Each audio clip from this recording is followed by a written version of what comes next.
হেই বন্ধুগণ, দেখেন আজকে আপনাদেরকে কই নিয়ে আসছি। আপনাদেরকে নিয়ে আসছি রাঙামাটি বনরূপা বাজারে। এখানে মৌসুমি ফলে ভরপুর। দেখে তো আমি আশ্চর্য হয়ে গেলাম।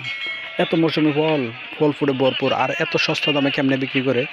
হ্যাঁ, পাহাড় থেকে দেখেন কত সুন্দর সুন্দর কাঁঠাল, হ্যাঁ লিচু, হ্যাঁ কলা, আনারস, বিভিন্ন জাতের ফল দেখে আপনি অবাক হয়ে যাবেন। এই ফলগুলো যেরকম মিষ্টি সেরকম সুস্বাদু হয়। এরপরে দামে খুবই কম। দেখেন নৌকা যুগে নিয়ে আসছে বিভিন্ন পাহাড় থেকে এই ফলগুলো।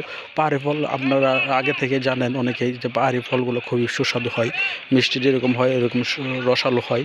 হ্যাঁ, এত কষ্ট করে এত কাঁঠাল কোটাল আয় না, আনার পরও পানির দামে বিক্রি করেও এরা স্বাচ্ছন্দ্য বোধ করে চলে যায় বাসায়। দেখেন এখানে চট্টগ্রাম থেকে বিভিন্ন বা ঢাকা থেকে বিভিন্ন জায়গা থেকে পাইকাররা আইসা একদম সস্তা দামে কাঁঠাল নিয়ে, হ্যাঁ বিভিন্ন ফল ফ্রুট নিয়ে, হ্যাঁ বিভিন্ন জায়গায় বিক্রি করে।